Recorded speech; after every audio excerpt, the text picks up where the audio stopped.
In the frozen stillness of a forsaken woodland, a defenseless K9 German Shepherd puppy confronts the unimaginable, encircled by predators with no avenue of escape.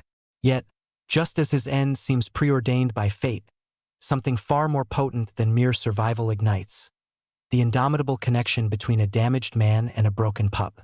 Their shared path will traverse peril, sorrow, and absolution in ways none could foresee. The wind ripped across the barren white expanse like an apparition, sweeping loose snow into chaotic squalls that made the forest appear infinite and pitiless. Somewhere amidst the towering pines and frozen riverbeds, a diminutive figure struggled onward, his paws sinking deep into the powdery snow. Axel, a 6-month-old German Shepherd puppy, was a dilapidated phantom of his proper self. His ribs visible, ears downcast, breath catching in the harsh cold. His once esteemed K9 training collar dangled uncomfortably about his neck, its metal tarnished by frost, the engraved nameplate clinking against his chest with each trembling movement. Axel had lost all sense of how long he had been meandering. Time in the snow behaved differently than elsewhere. It warped and fractured like the delicate ice veining the surface of a forgotten pool. Days melded into one another, and with every passing hour, the forest transformed from a location into a sentient entity, one that seemed indifferent to the survival of a small, abandoned pup. The sole sensation Axel knew was hunger, a hollow, persistent ache that blurred his sight and made his legs unsteady. In the faintest remnants of memory, Axel could still recall his mother's deep, steady growl, the signal she employed to alert him during K9 exercises. Remain vigilant, observe the wind, never lower your guard. But those instructions now felt as if they belonged to a different existence, an existence where she was still present, still nudging him with her nose after a successful training maneuver, still coiling around him at night to protect him from the chill. Without her, the nights were more prolonged, the air more frigid, and the shadows immeasurably deeper. A piercing howl fractured the night, tearing through Axel's delicate reverie.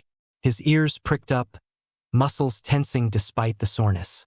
Wolves, actual wolves, not the make-believe ones he sometimes conjured when loneliness gnawed too intensely.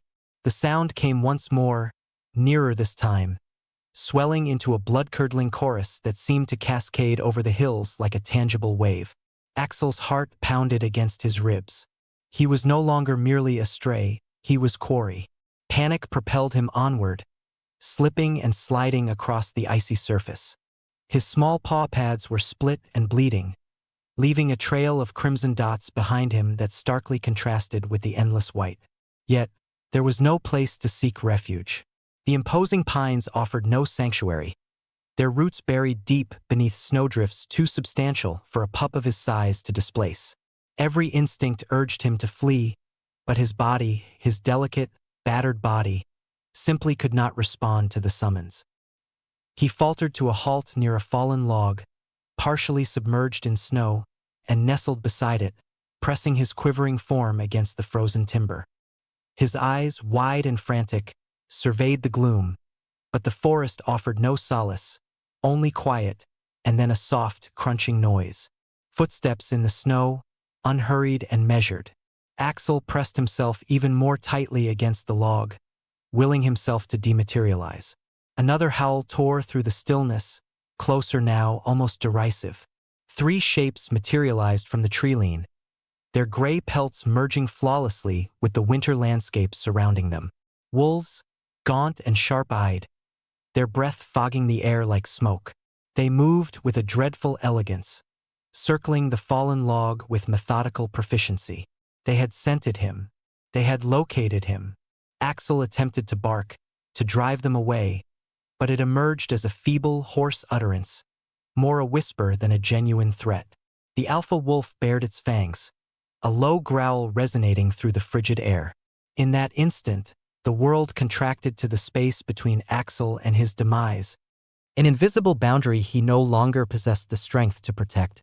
His body shivered violently as the wolves advanced, their paws making no sound on the snow. And then, an odd occurrence, a profound, resonant crack reverberated through the trees, like an enormous branch breaking under immense pressure. The wolves froze in mid-stride, ears twitching, muscles taut. Their eyes darted towards the sound, uncertainty flickering in their predatory stares. For a breathless moment, the entire forest seemed to pause. Axel, too feeble to move, could only watch as the wolves slowly retreated into the shadows, vanishing as swiftly as they had materialized. But Axel's struggle was finished. His legs buckled. His small form slumped against the frozen log, his breaths coming in shallow pants. Snowflakes alighted on his fur like delicate, icy caresses as the darkness enveloped him. A part of him mused if this was his conclusion, not with a valiant last stand, but with a whimper in the cold, unobserved and forgotten. Yet somewhere, concealed in the shadowed woods, another entity stirred, and fate, as cruel and cold as it often appeared, was not yet finished with Axel. The cold offered no clemency, and neither did the predators it concealed. As Axel lay collapsed against the frozen log, the night grew denser with an unnatural quiet, as if the entire forest were holding its breath, waiting to ascertain if the tiny heartbeat beneath the snow would cease. The trees, the wind, the snow, they all seemed to plot to expunge him from existence, one shivering moment at a time. But the world was not yet done with Axel, not by a significant margin. From the dark perimeter of the trees, 3 wolves glided into view, their movements almost unnervingly smooth, like elongated, thin shadows. Their fur bristled with frost, their yellow eyes gleaming like cold embers. They had been patient. They had been observant. And now they had found their quarry, a defenseless pup too weak to flee, too young to understand that courage alone would not suffice tonight. Axel's instincts engaged, a desperate, flickering recollection of training exercises under a more benevolent sun. He compelled himself upright on trembling legs, his paws slipping on the icy terrain. His throat managed a bark, if it could be termed as such, a ragged, pitiable sound that dissipated before it could even resonate. The wolves fanned out around him, low to the ground, moving with that terrifyingly silent manner predators adopt when they are relishing the pursuit more than the kill. There is a curious aspect to survival. Sometimes it is not about might or prowess, sometimes it hinges on timing, fortune, or an unseen factor tipping the balance. Axel squared his small shoulders, baring his teeth as his mother had once instructed. But deep down, he knew this was not destined to be a tale of a miraculous defense or a last-second escape to freedom. His legs were too feeble, his lungs too cold. His time, it appeared, had run out. Then, just as the largest wolf crouched to strike, a deafening crack split the night. It was not like the crisp snap of a twig underfoot, it was heavier, more profound, as if the earth itself had yielded. The wolves jerked their heads toward the disturbance, hackles raised. For a long, shivering heartbeat, nothing stirred. Axel, frozen in terror, dared not even blink. The wolves did not withdraw immediately. They lingered at the edge of the clearing, their bodies taut with the indecision of whether to remain or flee. Something had unnerved them, something potent enough to supersede even the raw scent of an easy meal. One by one, with low, rumbling growls, the wolves skulked backward into the darkness, their forms swallowed by the swirling snow. Axel attempted to lift his head to see what had rescued him, but his body failed him once more. His legs gave way beneath him, and his chin struck the cold ground with a soft impact. His eyes fluttered shut, his mind awash with fragmented memories, the warmth of his mother's side, the proud bark she used when he mastered a command, the way she had shielded him once during a summer tempest. That memory clung to him, a delicate thread binding him to life. As consciousness receded further, somewhere in the distance, another sound arose, footsteps, heavier and slower than those of the wolves, crunching steadily through the snow. A figure moved toward him, large and rugged, casting a long shadow across the clearing. Axel could not lift his head to see. He could not even whimper. All he knew was that something or someone was approaching. And this time it was not a predator. As the snow intensified and the winds howled around him, a pair of worn boots materialized just inches from his nose. The final sensation Axel felt before darkness ultimately claimed him was the rough warmth of hands, human hands, lifting him gently from the frozen ground. Hands that smelled not of fear or hunger, but of earth, smoke, and something he barely dared to hope for anymore: safety. Somewhere deep within that battered little body, a spark rekindled. The snow crunched audibly under worn boots, the sound cutting through the dense silence of the forest like a forgotten tune. Eli Turner, enveloped in a tattered coat mended more times than he could count, moved warily through the woods, his eyes scanning the shifting shadows. His hands, calloused and scarred by time and errors, clutched the strap of an old hunting rifle slung across his shoulder, not for pursuing game, but for defense against the more profound threats that dwelled where civilization ended. He had not intended to rescue anyone that night. He had not intended anything at all. Eli had spent the recent years evading the world and, more significantly, himself. A retired search and rescue ranger, he bore the invisible burden of a past misstep, one that left a void so deep in his chest, some days he swore the winter wind blew directly through it. His last K9 partner, Shadow, a German shepherd as tenacious as he was intelligent, had perished during a mishandled rescue operation high in the Rockies. Eli had trusted the wrong individual, disregarded his instincts, and Shadow had paid the ultimate price. Since then, the woods had become his atonement, a place where he could submerge his guilt in silence and snowdrifts. But tonight was not silent. Tonight, the howls had drawn him from his cabin, something primal stirring beneath his skin. He followed the trail with an old searcher's intuition he thought he had suppressed. And when he saw the small, crumpled figure lying half-buried in the snow, it struck him like a blow to the stomach. A pup, a German shepherd, collapsed against a fallen log. The little creature barely seemed alive. For a moment, Eli just stood there, his heart pounding. The past assailed him, the memory of another shepherd bleeding out in his arms. His initial impulse was to turn around, to walk away and let the forest claim its due. But then the pup stirred, just barely, one tiny, broken movement as if he were attempting to stand one last time. That shattered something inside Eli that had been rusted shut for years. Without thinking, he knelt, shrugging off his coat and enveloping the trembling body within it. The pup weighed almost nothing, his fur encrusted with ice, his breathing shallow. Eli lifted him gently as if the youngster were made of glass and pressed him against his chest, sharing his body heat. Axel's head lolled against his arm, his eyes flickering open for a mere fraction of a second, enough for Eli to perceive the fight still burning somewhere deep inside. "Easy, buddy," Eli muttered under his breath, his voice coarse from disuse. "You're not finished yet." The journey back to the cabin felt twice as long with the added burden and the unceasing fear that the tiny heart he was cradling would cease beating at any moment. Eli could sense eyes observing from the trees, wolves, perhaps, or worse. Every instinct urged him to move more quickly, but rushing risked dropping the fragile life he carried. Step by careful step, he pushed through the deepening snow, refusing to allow himself to contemplate what would happen if he failed to make it in time. The cabin materialized from the woods like a battered old vessel in a sea of white. Smoke still curled feebly from the chimney, a small mercy. Eli shouldered the door open and moved directly to the fireplace, where a faint warmth still lingered. He set Axel down gently on an old blanket and immediately set to work, stoking the fire, boiling water, and retrieving emergency supplies he hadn't touched in years. Every second felt like a desperate struggle. Axel barely moved. His breath was so faint, Eli had to lean close just to be certain he was still alive. As the fire gained strength, Eli warmed a cloth and began gently wiping the snow and ice from Axel's fur. The pup flinched once or twice but never opened his eyes. Somewhere beneath all the dirt and frost resided a spirit that had refused to surrender, a stubborn little warrior who had somehow survived against all odds. Eli sat back on his heels, exhaustion striking him suddenly. He hadn't realized how much he had needed this, someone to fight for again.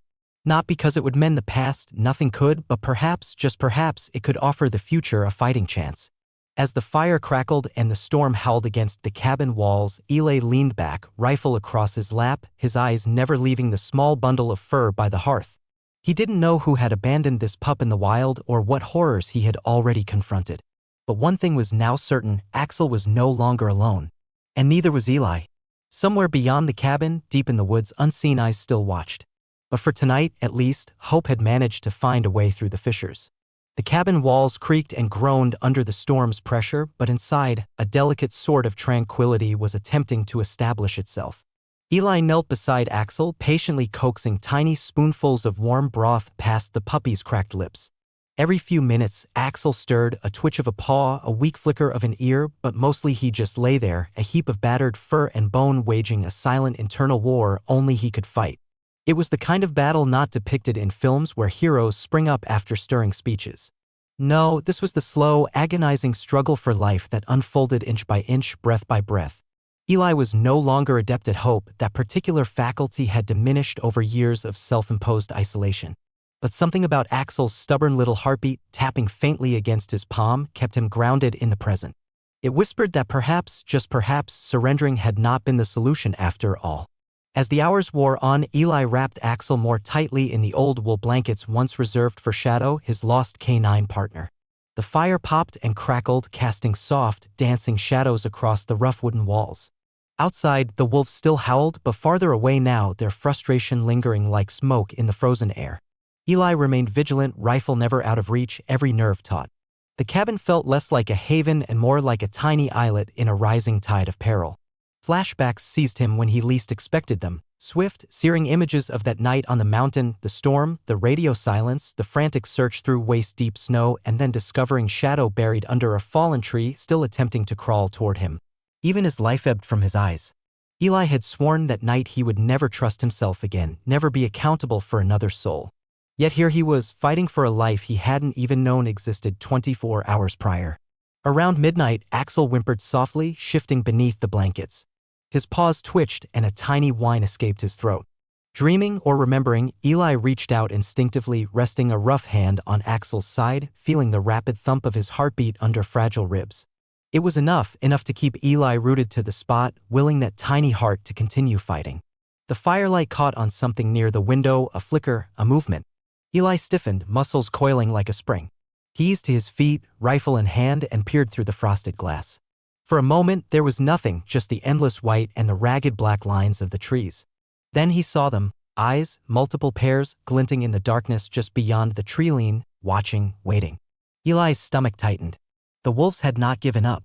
They were intelligent enough to know a wounded creature was easy prey and patient enough to wait until its defenses weakened. Eli cursed under his breath, double-checking the door locks and tossing another log onto the fire. If they attacked, he wasn't sure how much protection 4 walls and a rifle would provide. But leaving, running, not a chance. Not now. He returned to Axel's side, sliding down against the wall, rifle across his lap, eyes locked on the door. The pup shifted again, burrowing deeper into the blankets, a soft sigh puffing from his nose. Eli smiled grimly. They were a pair indeed. 2 broken creatures attempting to survive a world that had already deemed them unworthy of saving. Hours crawled by, the storm raged, the wolves waited, and Eli stayed precisely where he was, guarding the tiny ember of life that had been placed by fate or blind chance into his scarred, calloused hands. Some battles were fought with firearms and glory. Others, like this one, were fought in the quiet, in the dark, fueled only by stubbornness, loyalty, and the smallest flickers of hope.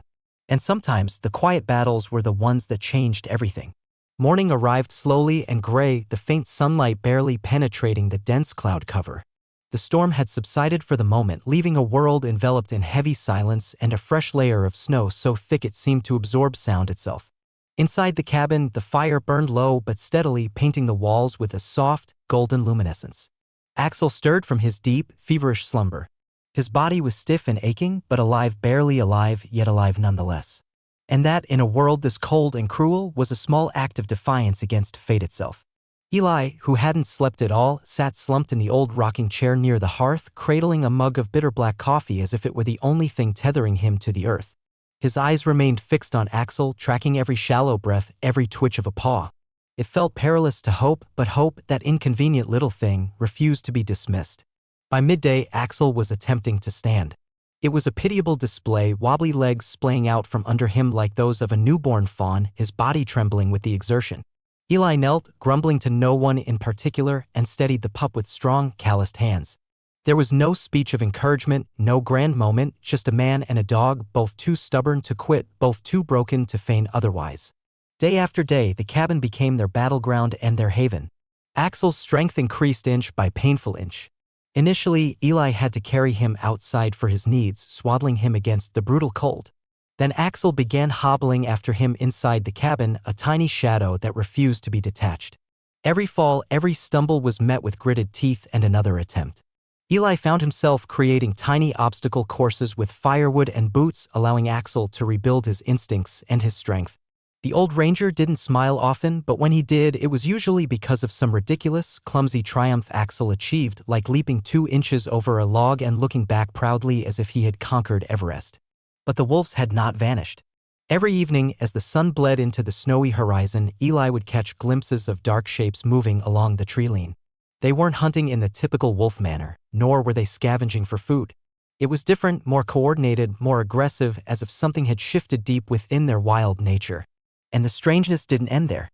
Eli discovered tracks near the cabin one morning, enormous prints that didn't correspond to any normal wolf he had ever encountered. Wider, deeper, as if something heavier had been moving through the woods, something that didn't belong. He didn't tell Axel, of course, not that the pup would have understood. Axel was too preoccupied chasing his own tail or, more frequently, attempting to chew on Eli's boot laces when he thought he wasn't being observed.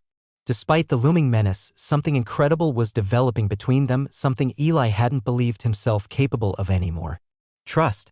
It began modestly, Axel curling up closer at night, resting his head against Eli's worn boots. Then came the first tail wag. Weak but resolute, the first playful nudge, the first spark of light returning to Axel's weary eyes. Every small moment mended a piece of Eli's fractured soul, thread by invisible thread. For the first time in years, Eli found himself speaking aloud again, not just to Axel, but about Shadow, about the mistakes that had cost him everything, about the guilt he carried like a second skin. Axel listened in the way only dogs know how, with a patience that stripped away pride and made confessions easier. In Axel's wide, soulful eyes, there was no judgment, only a simple, unwavering loyalty that conveyed, "You're enough. You're forgiven." And that, more than the warmth of the fire or the food on the table, was what began to thaw Eli's frozen heart. But peace, as they were about to discover, was never intended to endure long in a world governed by teeth and hunger. Darkness was amassing in the woods, and it was not yet finished with them. The sky that evening was abnormal. It wasn't the kind of abnormality one could define with facts or logic. It was something felt deep in the chest, as if the world itself were holding its breath. A heavy, unnatural stillness enveloped the forest, smothering the usual night sounds under a suffocating silence. Even Axel, who normally trotted around the cabin as if he owned it, now stood rigid by the window, his small body tense, ears pinned flat against his skull. His instincts screamed warnings that his young mind couldn't yet articulate. Eli didn't require instincts, he had eyes.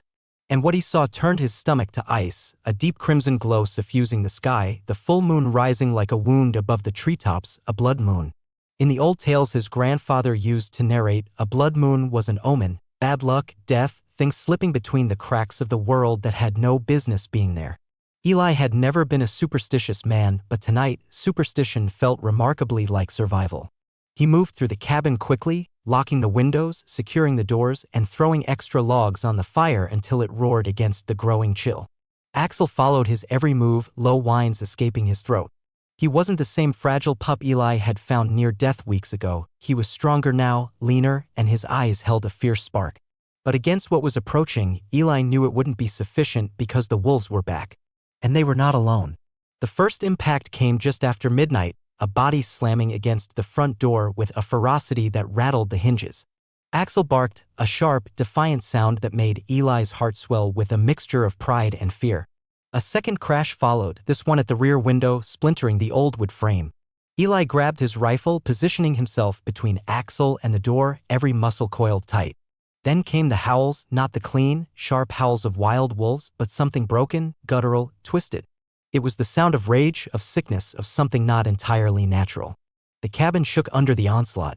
Dark shapes circled outside, their outlines somehow wrong, too big, too fast, moving with a manic energy that defied the natural order.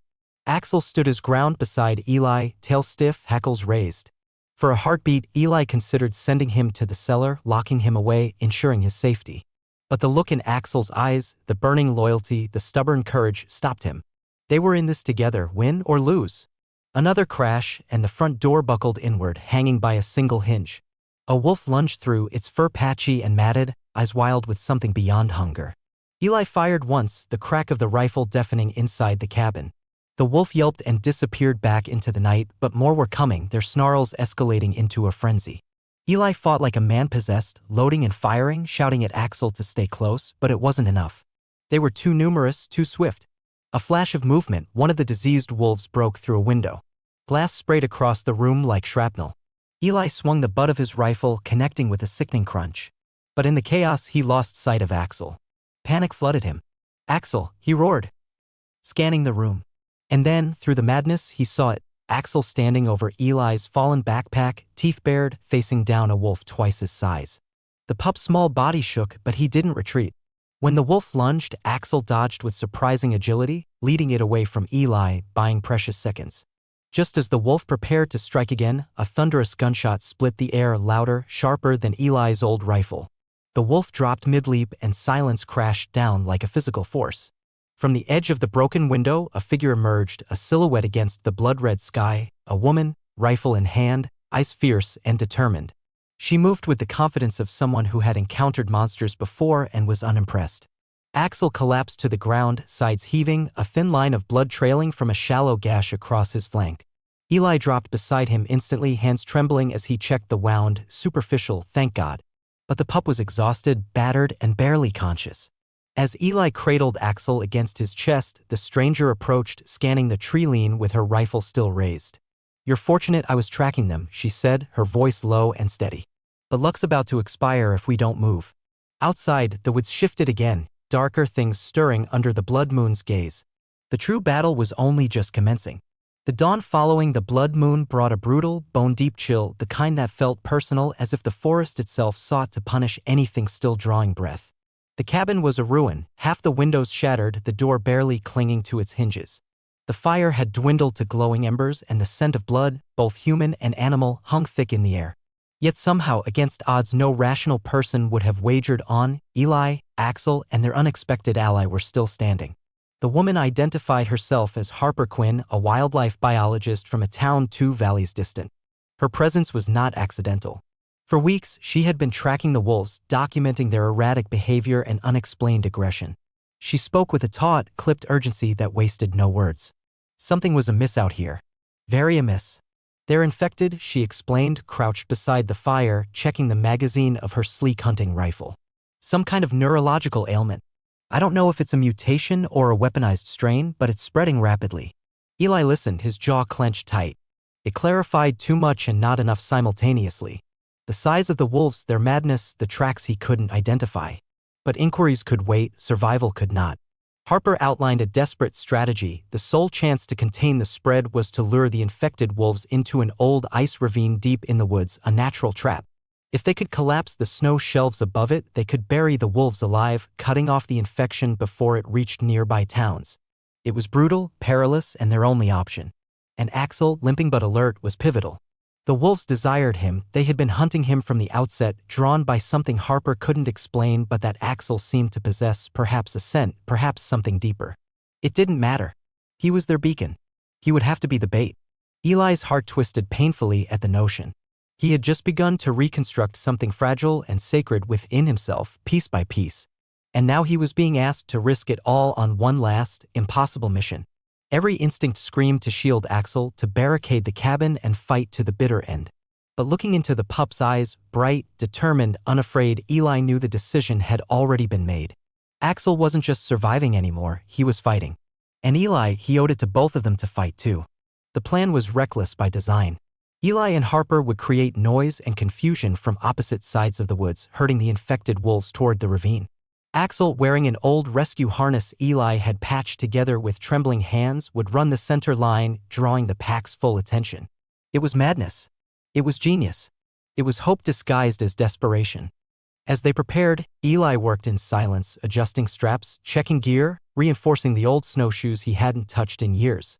Axel sat still as a statue, patient and alert, accepting the harness without a flicker of fear. When Eli finished, he knelt before the pup, resting his forehead gently against Axel's. "Whatever happens," he whispered, his voice breaking around the edges, "you're the best damn partner I ever had." Axel licked his face once, a quick, rough swipe, and wagged his tail. No fear, no hesitation, just trust. And then, as the first sliver of icy sun broke over the horizon, they moved out, leaving the wrecked safety of the cabin behind. Step by painful step, they carved their way into the deep woods, each breath steaming in the frozen air, each heartbeat a countdown. The wolves were waiting, and somewhere beyond the trees, destiny had already begun to draw its lines in the snow. The woods throbbed with a pulse not its own, a savage, hungry cadence carried on the frozen wind. Every step Eli and Axel took toward the ravine felt weightier, as if the very trees were lamenting what was about to transpire. Harper moved ahead in a wide arc, setting noise traps and leaving a trail designed to funnel the wolves inward. Axel, bundled tightly in the makeshift harness, trotted beside Eli with a focus that defied every scar, every wound he had sustained. The first howl sliced through the stillness like a razor, then another and another. Soon the air was alive with them, a chorus of rage and sickness that made Eli's skin crawl, but there was no turning back now. The infection would spread, the towns would fall, and whatever fragile hope they had constructed would vanish if they failed. Eli tightened the last strap on Axel's harness, feeling the steady thump of the pup's heartbeat against his fingers. He met Axel's eyes one final time, a silent promise passing between them. "You lead them home, little man," Eli whispered. With a nudge from Eli, Axel shot forward into the snow, small but swift, weaving expertly between trees, kicking up powder in his wake. The forest erupted behind him, snarls, pounding paws, broken branches. The infected wolves pursued him like shadows composed of teeth and fury, their eyes gleaming with an unnatural luminescence. Eli broke off to the right, running parallel, his heart slamming against his ribs. Harper moved in from the left, firing warning shots, yelling anything to maintain the pack's focus on the bait, on Axel. Every muscle screamed in protest, but Eli pushed harder, tracking the small figure hurtling toward the ravine. The plan succeeded almost too perfectly. Axel reached the ravine's edge at full speed, the wolves howling just steps behind. Eli saw him hesitate for a mere fraction of a second, and his heart leaped into his throat. Then, displaying a bravery that defied every natural law, Axel leaped sideways at the last instant, skidding across the ice as the wolves, too wild, too frenzied to stop, plunged into the crevasse below. Eli didn't even have time for a breath of relief before he saw the ice shelf shudder, crack, and give way. "Axel!" Eli roared, sprinting forward with a speed he hadn't possessed in years. Snow crumbled underfoot. The world tilted. He saw Axel's small form sliding toward the edge, scrambling for purchase with frantic paws. Without hesitation, Eli dived. He caught Axel by the harness a heartbeat before the pup would have vanished into the ravine. The weight almost pulled them both over, but Eli dug his boots into the frozen earth, muscles burning, teeth gritted against the sheer effort. Slowly, agonizingly, he pulled Axel back onto solid ground. The wolves were gone, buried beneath tons of collapsing ice and snow. The immediate threat was over, but Axel lay limp in Eli's arms, his small body heaving with shallow, exhausted breaths. Blood matted the fur at his side where the wound from the cabin fight had reopened. Panic clawed at Eli's chest. Not again. Not like Shadow. He wouldn't lose this one too. He cradled Axel against him, murmuring words he couldn't even hear over the thunder of his own heartbeat. Promises, pleas, memories. His tears froze to his skin, but he didn't care. Minutes passed, or perhaps hours, before Axel stirred weakly. His tail, battered but unbroken, gave a faint thump against Eli's arm. Relief struck Eli so hard he laughed. An ugly, broken sound that morphed into a sob. He held Axel tighter, pressing his forehead against the pup's cold, damp fur. "You did it, buddy," he choked out. "You saved us all." Sunlight broke through the trees, golden and pure, washing over them in a flood of impossible warmth. A new day, a second chance. Months later, Axel and Eli would become a legend in the nearby towns. Not as hunters, not as survivors, but as healers. They would visit wounded veterans, broken families, lost souls, bringing with them the quiet, fierce message that survival wasn't enough. That healing, real healing, was possible. Not through force, but through loyalty, through forgiveness, through the unbreakable bond between two battered hearts that refused to give up on each other.